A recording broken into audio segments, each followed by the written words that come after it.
Donald Trump. It's just me, Paula Poundstone. I'm with my dog, Mo. I can't really play with the cats tonight because they have flea stuff all over them. Not fleas, like the flea retardant. And it pretty much retardants everyone. Can I ask you a question? CNN says that Marco Rubio says that the disagreements with Iran are down to a word, a sentence. Isn't that what an agreement is? Words? He said it like it was nothing. But if the word is not, like Iran cannot have a nuclear weapon, then it is not an unimportant word. And that's what I want to talk to you about. Can you call Marco Rubio? I know he's overseas, but you need to tell him you're not going to get him shoes that fit if he doesn't start taking words more seriously. I suppose we're lucky emojis aren't involved.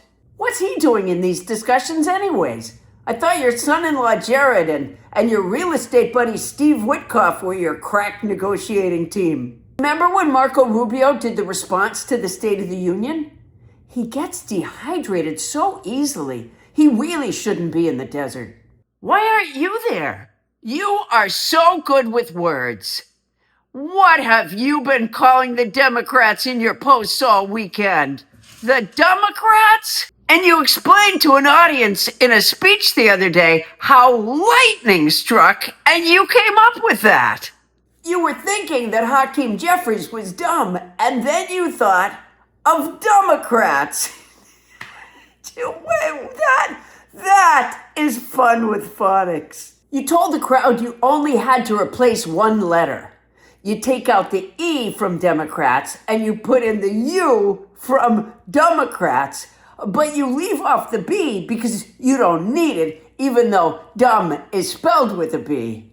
If you listened carefully, you could hear your followers go, "Oh, you're right, you don't need the B." Just like no one needs a B to say to you, "You are a fucking moron."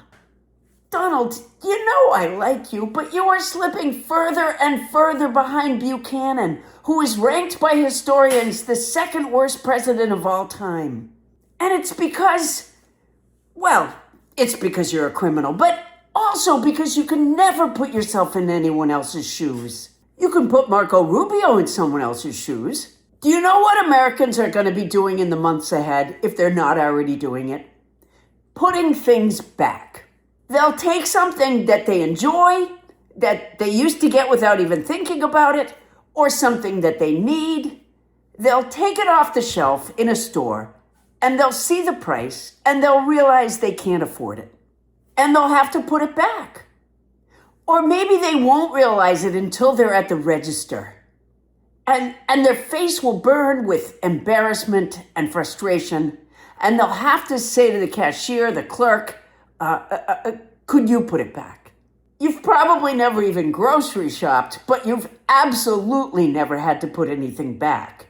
But let me tell you something. All of these Republican Congress members that you've bullied into covering for your obvious involvement in the Jeffrey Epstein enterprise, and the stealing of taxpayer money to pay for your DIY goon squad, and terrorizing our cities, and tearing down our White House, and destroying our relationships around the world, on November 3rd, the voters are going to take a look at what those Republican Congress members cost and put them back on the shelf, because we can't afford that.